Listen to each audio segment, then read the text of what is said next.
Because worry is a universal experience. I feel it, you feel it, everyone outside feels it. And what we're going to talk about today is how we can take this universal experience when it becomes chronic, when we worry too much, and bring it back into the normal realm of things. So this is essentially the whole message summed up in peanuts, that worrying won't stop the bad stuff from happening. It just stops us enjoying the good. And so we can imagine a scenario where we win the lotto. Out of the blue, a perfect bolt of good luck, and we come home with $1 million or 2 million or 3 million on Saturday night. And the true worrier will instantly start to worry about that. They'll worry about how they should share it with their family. They'll worry about falling out with other people. They'll worry about losing it, spending it, getting addicted to it, wasting it, not spending it right. All the things that could possibly go wrong with this thing.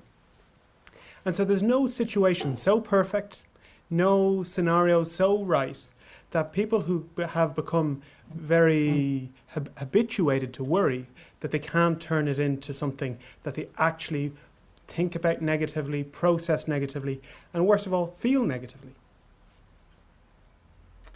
And so I love this cartoon, and I hope people can see it. The man is walking through the park, and his mind is full of stuff.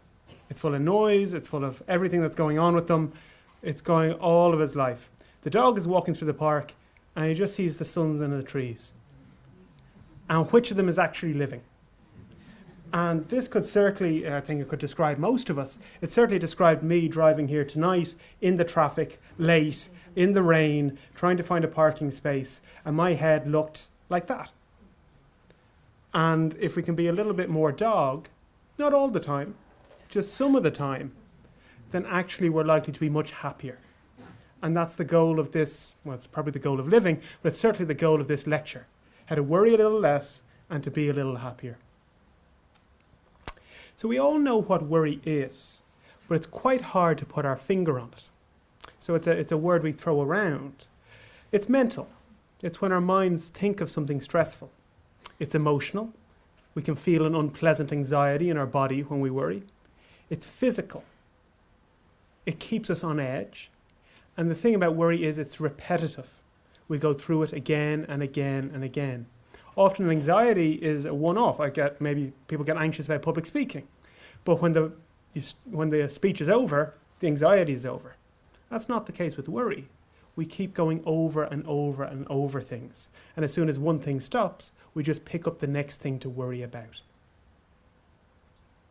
So why do we do it at all? Well, worry has a function. It has a purpose for the human being. And it's problem solving for a problem that doesn't exist yet. The human being thinks into the future and thinks about all the things that might go wrong in the future. And in fact, this is probably a great gift. It's probably a very good thing. And we probably should be very glad that we have it. We can imagine it would have been really useful for our ancestors to be trying to predict how much food do I need next season? What do I need to get through the winter? How much food should I prepare? How much should I eat now? How much should I store away? I imagine that cavemen were probably very good worriers. And there's no harm in that. That's quite a positive thing. Even the awful feeling of anxiety, that emotion that worry gives us, is probably a good thing, in that it pushes us towards doing something. If we feel awful, we might want the awful feeling to go away, and so we better go do something about it. So you can imagine our caveman, that he's worried about what food he needs next week. He feels worried, and he goes out and he hunts for something. And he provides the food for next week, and the worry goes away. And that's probably why we have it. That's probably why it exists. So what's the issue? Preempting future problems and doing something about them is a good idea.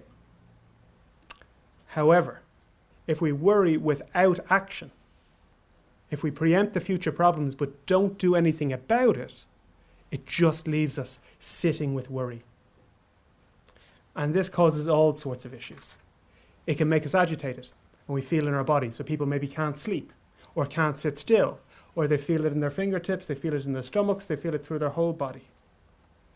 It can push us into things like over-checking and reassurance seeking. So how many times do we check our phone? How many times do we check our watch? How many times do we check the front door? How many times do we check that everything is okay? If we're worried about our health, how many times do we check our health? If we're worried about something, how many times do we ask someone? We look for a little bit of reassurance. Was that okay? Was it really okay? Was it really, really okay? And we keep pushing. And the more we do these things, the worse we feel. It doesn't make the worry go away. It's just a little drop to make it disappear for a few minutes, and it comes back. This is where worry really gets interesting, and it's why it becomes an issue for most people, is that often we get so worried we don't even want to think about the problem. That if we start thinking about it, it creates the uncomfortable feeling, so let's not think about it. So this is the Leaving Cert student who knows the exams are coming up in June and feels anxious about doing them and feels anxious about studying, but actually the thought of failing or the thought of it going wrong is so awful that they won't go near the books, that they won't go in and open, the library. They won't go there. I don't want to think about it. It's the person who feels something wrong with their body, but the thought of having a serious illness is so serious that they don't go to the GP because they don't want to think about that. And so worry actually now is counterproductive. The purpose of worry was to get us to go do something. But sometimes if we allow the worry to build up, it does the opposite. It stops us even thinking about that thing. And people end up in an ever-escalating cycle of worry and avoidance. They worry about something, but then they try to avoid that thing. So they avoid the places that it causes it, or avoid the people who bring it up, or avoid the thing that sets it off in the first place. Of course, we can't avoid a thought, so the thought comes with us. It just comes late at night when we're trying to sleep, or in a quiet place, or when we least want it to, when we start to settle down, when we go on holidays, when we take an hour off. And so people often find they worry in quiet places where they have no distraction. They worry when they're in the car on the commute, or when they've finally got on holidays, or the weekend, or when they're watching TV, and that's when worry strikes. It's their downtime that suddenly gets eaten up with all these negative thoughts and negative feelings about things that might happen in the future. One of the things about solving problems, we're going to talk a lot about solving problems today, is they're linear. We go, okay, this is the problem, let's think about a solution. We go from A to B. Worry is circular. We start with a problem, and then we go, well, what if that happens? And then what if that happens? And then what if that happens and that happens? And an hour later, we've gone through every possible scenario for the next 20 years, but we haven't got to any solution.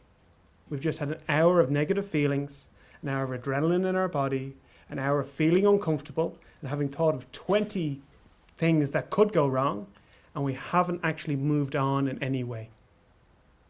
And the problem is still with us. And this is when we talk about worry and we think about the thought process that people are in, this is the thought process that we think of, is this circular thought process. And psychologists often use a different name for this to separate it out from the normal everyday word worry. Psychologists call it rumination. And anyone who's ever owned a farm or ever owned any cattle knows what rumination is. It's chewing the cud. Cows ruminate with grass. They bite it, chew it, and go over it and over it and over it and over it. And humans do it with worry. We take a worry and we go over it and over it and over it in our mind. So one of the things we know, and there's thousands of study on worry and distress and worry and unhappiness. They're very closely related. I picked this one because it was named and the research was done by Dr. Cams.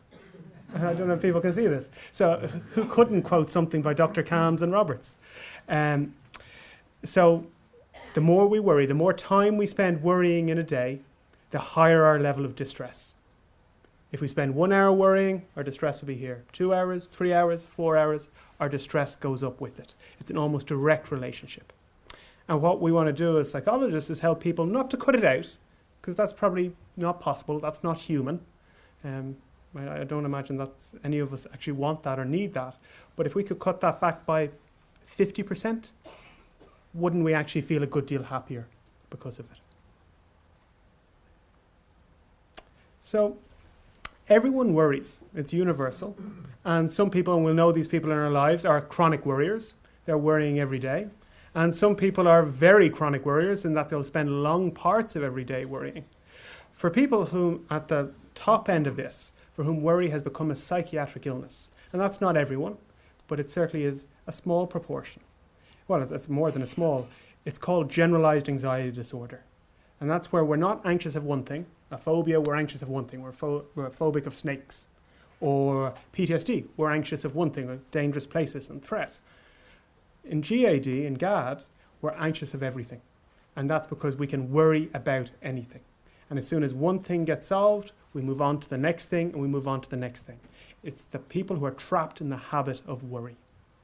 And that affects about 3% of the population. And if you can imagine, that's about 80,000 people. So it's about Croke Park on All Ireland Sunday Day. And so that's a lot of people to be trapped in this constant cycle of worry. And when you talk to people, it's lifelong. They say, well, when did you start? And you find that they often started at 5 or 6. There are worriers in childhood. It's associated with lots of other psychiatric disorders, like anxiety disorders and depression. And it's habitual. The people are trapped in a habit, and they find it very hard to break out of. They want to stop worrying, but actually can't break that cycle. And so GAD affects about 3% of the population, but in general, if we think about how many people are high worriers, it's a much higher proportion. And when we look at all the other psychiatric diagnoses and all the common psychiatric diagnoses like anxiety disorders and depression, we see that worry and rumination are almost a common symptom through all of them. So although worry mightn't be an illness in itself, it's symptoms that can affect lots of other illnesses and can affect us in lots of other ways.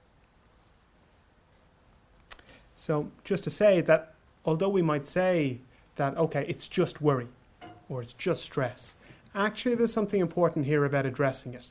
And if we think it's taking over our lives and taking over our happiness, then there's something, maybe we actually need to tackle it.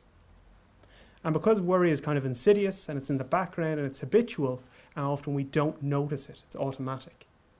And so I don't know how good people are with smartphones, but on most of our smartphones, they all have apps. And the apps are running in the background, even when the phone is turned off. That's what worry is like. It's an app running in the background, even maybe when we're not aware of it. So when we're thinking, and this is based on Adrian Wells's work, and sadly he just has a really ordinary name. When we're thinking of, well, what goes into worry? So anxiety, the feeling of anxiety, is a core part of worry. We can't imagine being worried, which is the mental piece, without the physical piece of being anxious. Procrastination and avoidance, that goes into it. Reassurance seeking, for some people, goes into it. Checking, for some people, goes into it. And one of the things we know about all of those 4 factors is they're circular. The more we worry, the more anxious we get. The more anxious we get, the more we worry. The more we avoid, the more we worry. The more we worry, the more we avoid. They're circular relationships. They're difficult to break into. And most people in the room are probably aware of this. They probably know this from their own worry. The 2 things that people mightn't be aware of, we're going to talk a little bit about this evening. We're going to talk about all of it, but a little bit about this evening, are positive beliefs about worry and negative beliefs about worry. And people don't really initially understand what to mean about positive beliefs about worry, because generally we don't like worry. But what you find with high worriers is they're quite bought into their worry and the importance of thinking things through and the importance of spending time on things. And they often have very positive beliefs about actually how their mind should work with problems. And we can't break worry until we actually work with those beliefs a little bit. And so people are quite, addicted is too strong a word, but bought into worrying. But they are also the opposite. They hate their worry. They're stressed by their worry and they would wish it would go away. And people often move between these 2 points. So when we think about positive beliefs about worry, one of the reasons people worry is because they think it's good. I need to worry about the bills because if I don't worry about the bills, I'm going to lose my house. I need to worry about my children because I don't want anything bad to happen to them. I love them. I want good things to happen to them. So I need to worry about my children. I need to worry about the meeting next week because my job is important, because I can't pay the bills, about my job, and I love my job and I could lose my job. So I need to think about this thing next week. And these things are important. money, children, relationships. These are the things people worry about. They don't worry about inconsequential things. Generally, people worry about really important things, really consequential things. The question is whether it's useful to worry about them. We need to act on all of these things. We need to pay the bills, ring the kids, prepare for the meeting. We need to do something in all of those cases.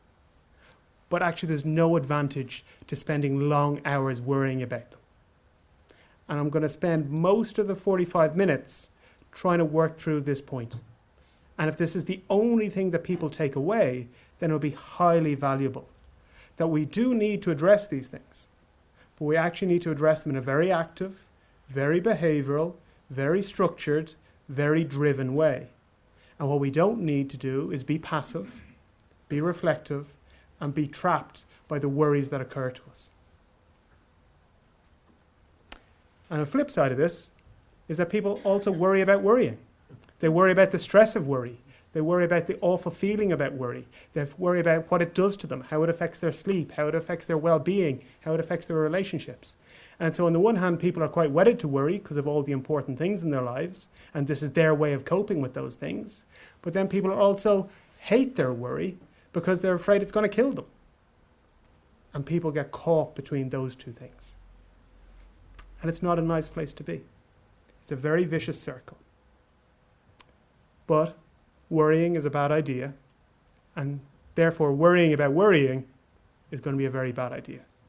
So the whole purpose of this isn't to scare people about worry, it's to actually go, let's get very practical and let's do something about it. And if I wanted to, going back to that graph, the CAMS graph, if I wanted to cut my worry back by 50%, what would I need to do? And so hopefully at the end of the lecture, people will have things to do. Not things to think about, not things to talk about, not things to read about, things to do. Because that's how worry is defeated. We move into a very doing mode and away from a very passive thinking mode. So when we think about procrastination, this is what happens. That people spend lots of time doing stuff. They're not lazy. They're just not doing the stuff that matters. And they're not doing the stuff that's going to make the worry go away. They're doing everything else. Yeah, so there you go. In that one there. I'm very busy doing the things I don't need to do in order to avoid doing anything I'm actually supposed to do. And everyone who's doing the Leaving Cert, and everyone who's ever tried to file their tax, and everyone who's ever done a wedding or taken on anything that's emotionally stressful, we often find 100 jobs to do before we actually do the thing we need to do. If we have to make one stressful phone call, we will often find 20 phone calls we have to make in advance before we make that one stressful one. And the whole point of this is if you can tackle the stressful one, the other 19 are easy. So here are some typical examples of procrastination and avoidance. And what you find with high worriers is that these have become so automatic that people mightn't even recognize them as avoidance. So people might seek excessive amounts of information before making a decision. So if you have to go on holidays or get a bank loan or get a mortgage, how much time or information should we spend on it? And I certainly don't know the answer, and no one knows the answer, and no one can give you the answer. But at some point you have to cut it off and go, okay, that's as much information as I'm going to get. I'm going to make a decision. That's the bank I'm going to go with. That's the holiday I'm going to go on. For the kids doing the Leaving Cert, I'm going to put that at the top of my CAO. This is the job I'm going to apply for. I'm going to emigrate or I'm going to stay. And actually, we can spend months researching those things and never come to a decision. And we have to be very disciplined about how much info do I need, how much time am I going to give this decision before I actually act on it. People who worry often overlook positive or neutral information. So in that process, that circular process of going what if, what if, what if, what if, they never go, what if something wonderful happens? What if everything works out? What if it's as easy as, it could be? It's always the worst case scenario. And that's okay. It's okay to think of some of the negative things as long as we're also balancing that with some of the neutral and the positive things. Because that's what is reality. Some bad, some neutral, some good. And we have to work all of that into our thinking. People put off making decisions, people overanalyze problems, people either fail to delegate and take on all the things themselves. I'm organising Christmas and everyone else can back off. Or they delegate everything and don't actually take responsibility for the end product. People avoid thinking about the problem, people become highly busy, or people take on totally different projects as opposed to the one that needs to be done. Does that ring a bell for anyone? Is there a sense? Yeah. Seeking reassurance. Again, this is asking people, did I do the right thing? Am I okay? Did it work out? All of those things. And it's okay to do in small amounts. One of the problems is it works. It makes us feel better. That's fine. Until the worry occurs again. And knowing worry, it's going to occur in 20 seconds time and 20 seconds time after that. So we can't keep going back to people to be reassured. We can't make this mental problem go away by seeking out something in a relationship because it will just ruin that relationship. The more we seek reassurance, actually, the more worried we get. And it is about us coming to a decision that we're happy with and pushing on. So checking. So, and in the modern world, so checking can take in anything. We can be ringing doctors, we can be asking loved ones, we can be asking neighbours. But in the modern world, often this is Googleitis.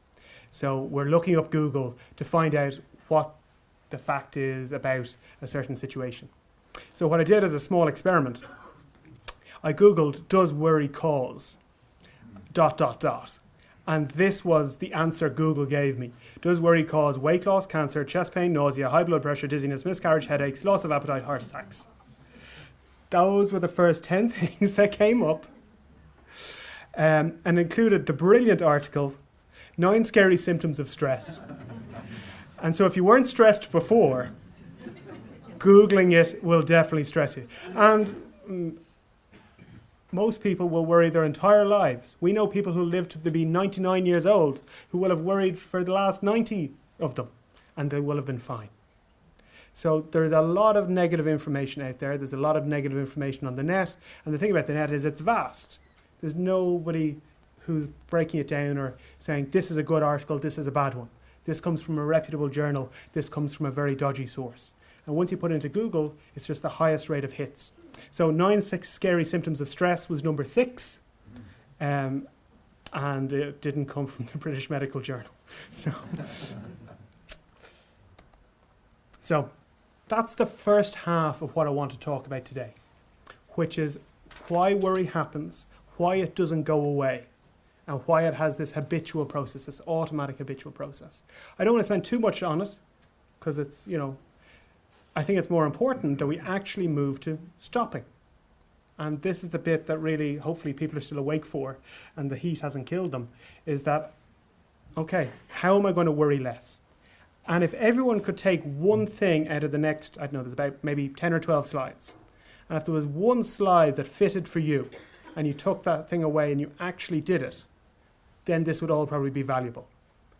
If you do remember the whole lecture, but don't do anything about it, just kind of put it in the back of your head and worry about it, then the lecture has been useless. In fact, it's probably been counterproductive. So, how to stop? The first thing is committing to worrying less. And most people will readily agree to this. They hate their worry and they'd love to worry less. But if you ask them to worry less about their children, or ask them to worry less about money or their job, they really struggle with that. Because they say, my children are important, my job is important, my house is important. They have all these lists of important things. And we have to recognize that we worry about important things. Worry is just a useless response to it. These things are so important, they need a better response than worry. And we actually have to really commit to not worrying about them and doing something better. So, and people wouldn't be able to tell what this is, but this is Apollo 13. And anyone who's, someone doesn't know what it is. And this is Apollo 13, which everyone knows the movie and how extraordinary it is that they were able to take this tiny craft and bring it back to Earth. So I'm worrying now because nothing's clicking.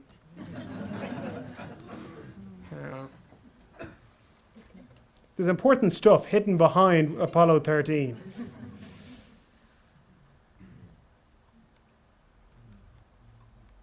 Delete. There we go. Goodbye, Apollo 13. NASA didn't land Apollo 13 by worrying about it. No one in NASA got up and went, oh my God, Apollo 13 has crashed. There's a problem, Houston. I'm going to spend an hour thinking this through in my head. No one ever passed their leaving cert. No one has ever got driving lessons. No one's ever gone out on a date, got a promotion, bought a house, kept their family safe by worrying about it. In fact, worry is likely to have interfered with all of those things. Worrying is something internal, private, and passive. And any situation in the real world, anything real, anything important, needs something external, public, and active. You have to do something. And that's what important issues need. So we're going to talk about what to do and how to do it in one more slide. The first thing is to measure the problem. Because people have often been worrying since they were a kid and may have had parents who worried and may have had grandparents who worried, it's often kind of quite automatic and quite habitual, and they're often quite used to it. This is who I am. It can be going on so long, decades, they don't really know how to differentiate who they are from them worrying. And John on his own and John worrying, they're not sure what the difference is. So the first thing is to actually measure the problem. And it's very simple. You take a diary, your phone or a paper diary or anything else, and you start putting an asterisk in and the time and place and guess about how long you worried for. So 7 o'clock this morning, woke up before the alarm, worried for 20 minutes. Got in the car, drove for 30 minutes, worried 15. Woke up in the middle of the night, 3 till 4, worried. And they're guesses, that's okay. But you do this for a couple of weeks. And what you'll notice over a couple of weeks is that you have a pattern. And you may have a pattern that's different from your friends and different from the person sitting next to you, but you have a pattern of when and where you worry. And in general, this will be during quiet time. And the first thing it is, it makes us aware that there's a process going on, which has been more or less automatic from now. We thought worry was something that was happening to us. But actually, worry is something we do. We tune our brain towards worry. And we need to notice how frequently we worry. And I think most people will be a little bit shocked when they see how much and how often they are worrying. And secondly, we're going to pinpoint when we worry the most. We're not going to hit all the worry. We don't need to hit all the worry. We just want to see the pattern. When is it happening most frequently? And we'll find it's late at night or early in the morning, or it's before a meeting, or it's before work, or it's Sunday evening, or it's Sunday afternoon. We need to know. And that's what we're going to target.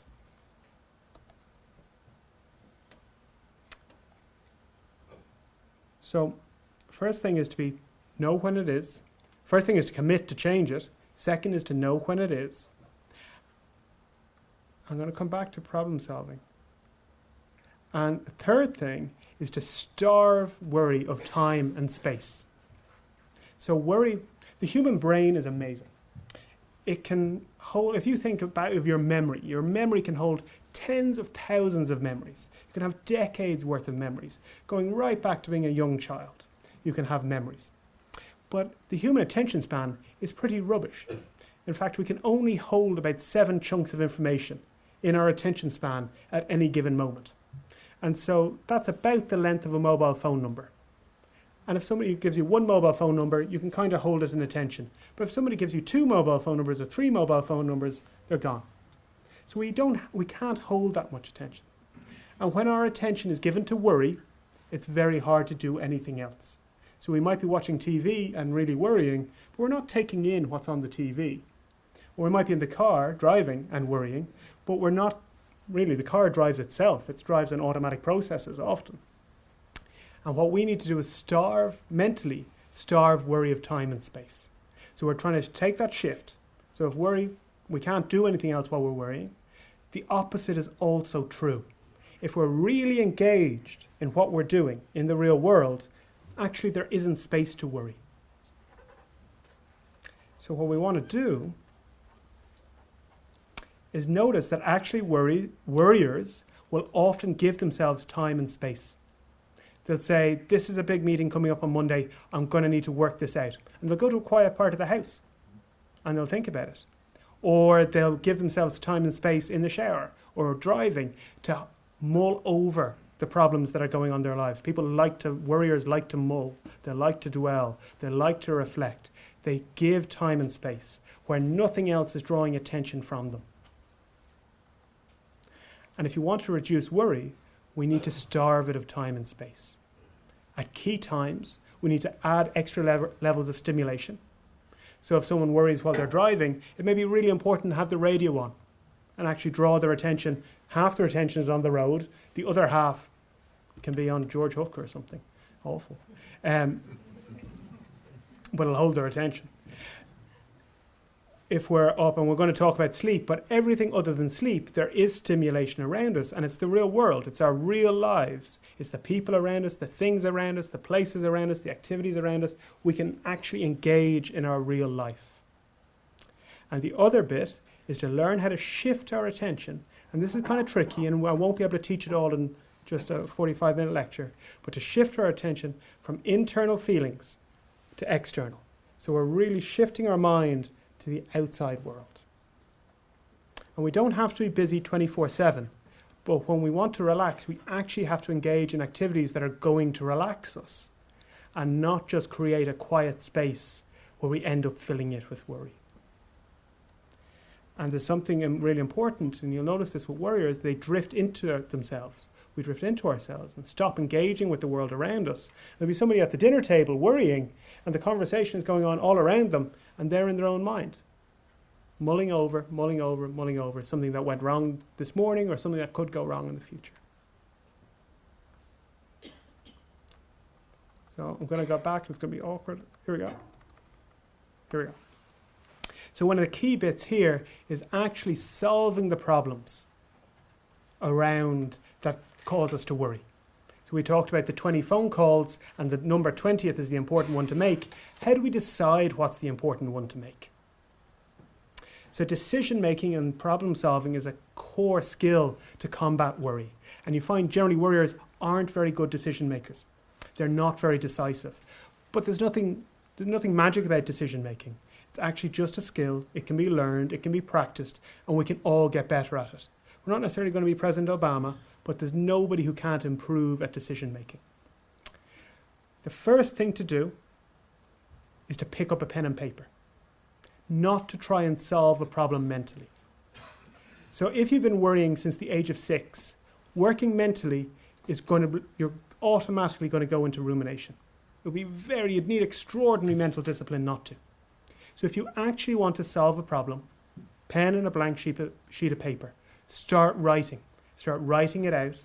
Lots of diagrams, lots of to-do lists, lots of pros and cons, things that are structured, things that are disciplined, that you can cross off and you can see as you move along. So you're not caught in a circular process, you're starting a linear process. What we want people to do is to write down the problem or the question, write down every solution they can think of, write down the first action to take for each solution, and then to pick the best option and to go and do it. That this isn't just thinking, it's leading to action. So I'll show you what I mean, because it's actually easier to see than to describe. Someone mightn't have enough money to pay the mortgage this week. Or this month, rather. Okay. What are 3 solutions to this? They can take a mortgage holiday, they can get a loan, they can sell a house. There's probably 10 others as well, but we'll just work with those 3. Okay. What are 3 actions that would come from that? Ring the bank, ring the parents, ring the estate agent. Okay? Of those 3, which is the most palatable, which is the most realistic, pros and cons. All right, the first person I'm going to ring is ring the parents. It's not pleasant, but I'm going to give it a go and see where I am and cross it off my list. Second option, ring the bank. Okay, give it a go, cross it off my list. Third option, ring the estate agent. And they were moving into action very quickly. And that small problems, big problems, enormous problems we work them through on a pen and paper. And we write down the thing that's unpalatable. We write down the thing we don't want to think about. We write down all the things that are milling around in the back of our head, and we start putting a structure on it, we start putting arrows on it, and we're moving from A to B. We're starting moving from a circular way of thinking to a linear way of thinking. Now, you won't have to do this forever, but this is how you learn the skill of actually thinking like this, rather than thinking in a circle. And you practice, and you practice, and you practice, and you get better at it. And people get better at it surprisingly quickly. They get better at it in weeks. But it actually takes, this is how I'm going to think through all my problems. And we do it on the back of envelopes. You can do it on mobile phones. You can do it anywhere you like. It's very easy to do. And then you throw it away. You're not keeping it forever. You're just getting the skill of actually working in a linear way. There's always a fourth option, which is don't act. That sometimes, some problems, actually we can't act right now. So somebody may be sick, or we may be sick, and we go to the doctor, and we get a blood test, and he says the blood test will be back in 3 weeks. Okay. That's going to be a difficult 3 weeks, and we can think about how to managing it, but there isn't actually an action we can take. We can think about how to engage in our own lives, how to work through those 3 weeks, do everything we need to do, but there's no further action problem solving can take. We've taken it as far as we can go. The key is to take action. Sometimes you do all 3 options. So in this scenario, we might call the bank, ring the parents, and look to sell, because they're immediate, medium-term, and long-term solutions. So we might do all 3. We might only do one of them. But the key is that we're moving from thinking to doing. And people find that very challenging. I think even the room I kind of feel there's a sense of people finding it challenging.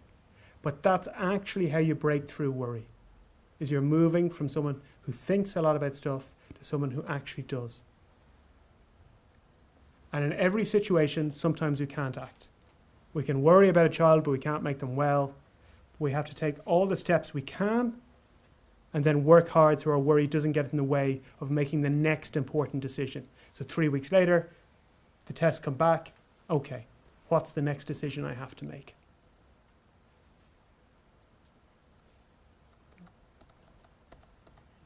Sorry. So flashlights and polar bears. So this is during that 3-week period. Okay, where am I going to put my attention so I'm not focusing on the terrible thing? When people worry, they often ask how to stop thinking. I don't want to think about this. And that's impossible. The human brain won't do it. In fact, it probably won't even do it when you're asleep.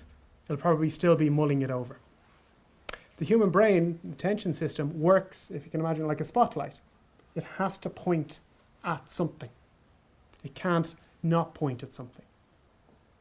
But you have to decide what you're going to point it at. And are you going to point it at the problem, or are you going to work really hard to point it at something else? So with worry, we have to point the flashlight away from the problem and towards something else. So if I ask you to think of a pink polar bear, your brain is going to think of a pink polar bear. If I ask you not to think of a pink polar bear, your brain is going to think of a pink polar bear. You can't not think about the worry. You can't tell yourself, don't think about the worry, don't think about the worry, don't think about the worry. That's the only thing that's going to be there. We actually have to train ourselves of shifting the spotlight onto something else. And so we have to make a decision. Okay, today, what am I going to think about? This morning, what am I going to think about? This hour, what am I going to think about? What am I going to focus on that isn't the problem? And we have to work really hard at doing that. And the flashlight will go back, because it's only natural that it will. And very gently, we have to bring it back to where we want it to be. And it will go back to the problem. And very gently, we bring it back to where we want it to be.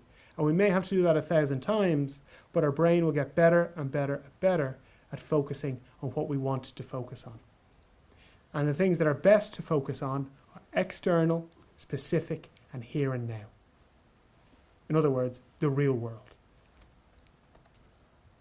And people can confuse this with distraction. We're not trying to distract ourselves from worry. We're trying to actually engage in our real lives. In that 3 weeks while we're waiting for the test to come back, there's lots of real things happening in our lives. There are friends and family and children and jobs and, TV shows and The Night Manager and soap operas. And, there are lots and lots and lots of things happening in our real lives. And there's something really important about valuing that over the thoughts in our head. And valuing our real lives more than our worries about something that we can't control at the moment. Actually, I'm going to put all my energy into my real life right now, and then I'll make the next decision when it comes along. And 3 weeks' time, the doctor comes back and says, this is the story. And then you may have a decision to make, and you make that decision again. The thing that is happening here and now is more important than something that mightn't happen in the future. That's the whole story. What's happening here is what we have, rather than being in a mental space where we're focused on the thing that mightn't happen in the future.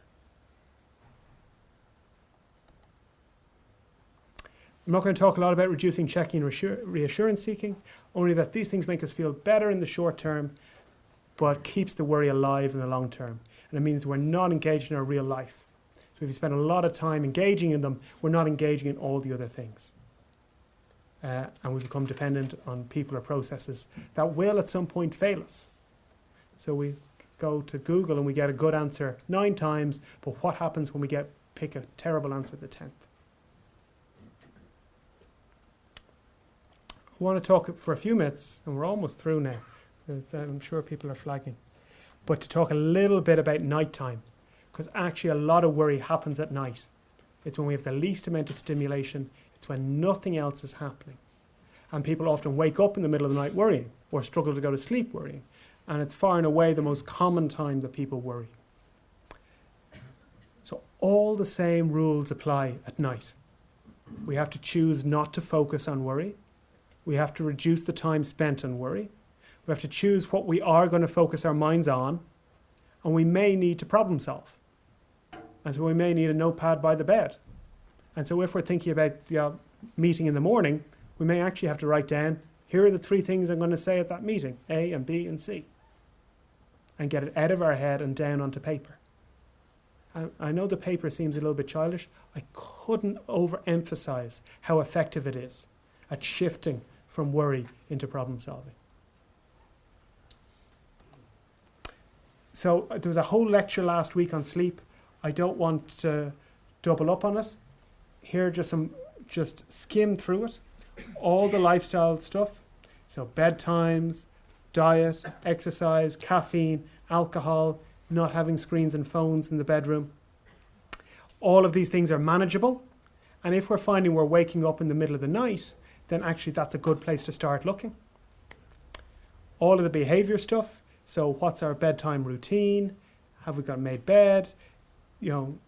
Hours of wind down, sleep worries, if I don't sleep, it means I won't get to sleep, I'll never sleep, I'll collapse, all of those kind of things. We worry about not sleeping, which of course makes us sleep less. What to do if we can't get to sleep? One of the things, what to focus on. So firstly, we have to close our eyes. We're not going to sleep. We want to concentrate a little bit, but not too much. So often one of the things we ask people to do is to watch a movie behind their eyelids. So you start with your favorite movie. So you start with Charlie and the Chocolate Factory. You start at the beginning where she's washing up, and then Charlie finds the golden ticket and he brings it back to Grandpa Joe, and then he goes and finds Willy Wonka, and you watch through that process. It's more or less exactly the same as when we used to count sheep. You have a mental process that you're concentrating on a little bit, something visual that you're watching from behind your eyelids as you're going through it. And if your mind wanders, and it will, because that's the nature of minds, you gently bring it back to the movie. And what to do if we can't sleep? Get up. Don't lie there worrying. It won't make you sleep. It won't help you sleep. And in an hour and a half, you won't sleep better because of it. Move to another room. Kind of do 20 minutes, 30 minutes of gentle activity. That's often a TV, a book, a magazine. And then gently bring yourself back through the routine. And the gentleness is really important. If we get angry with ourselves or angry with our worry, or we start stomping around the place, actually we're just going to get ourselves risen up.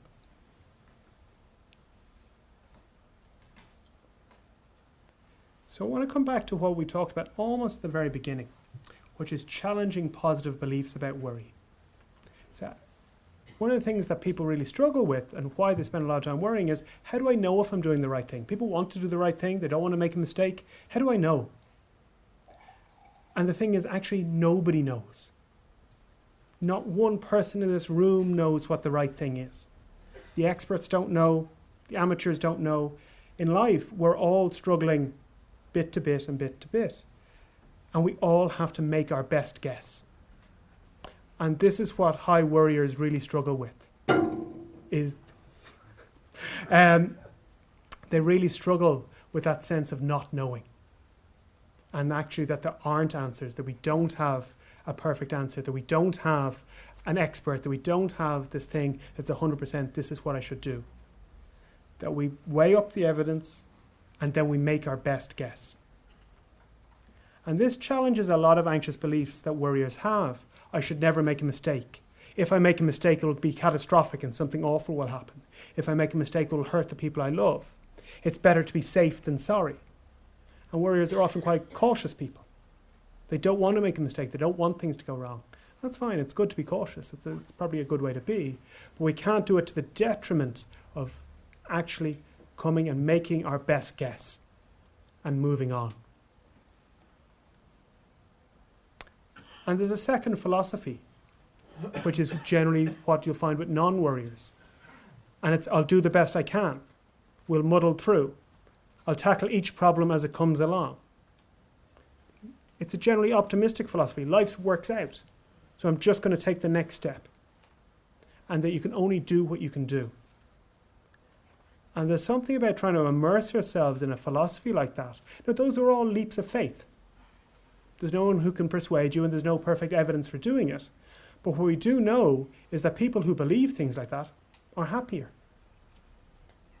And there's a lot of, if we can work towards it, actually having beliefs like that can make us happier too, because all of our overcautious beliefs don't necessarily bring happiness. They bring lots and lots of worry. And so this is it. I'm just finished. Worry is a habit, but we can choose to break it. And if you take some of those steps, and all of the simple stuff, all of the childish stuff, all of the stuff that seems too basic, that's where to start. And every day, if we worry a little less, we'll be a little bit more happy. And so if people want to know where to go next or what to do next, there's a lot of options. What next? One, this is all from chapter 8 of the book. If people are interested, it's there. But there's a lot of other worry books out there. Overcoming Worry is an excellent book if people are interested in it. And we're running in-depth workshops. So these are sort of 3-4 hour workshops over the next couple of weeks. The one on the 11th of May is specifically on worry, but also covers CBT for anxiety, CBT for depression, worry and self-esteem. And if people are interested in those, there are about 20 people, 30 people workshops, and they're over a longer period of time. If they're interested, they can contact the outpatient department at that number and sign up. All right. I think now we Q&A. Yeah.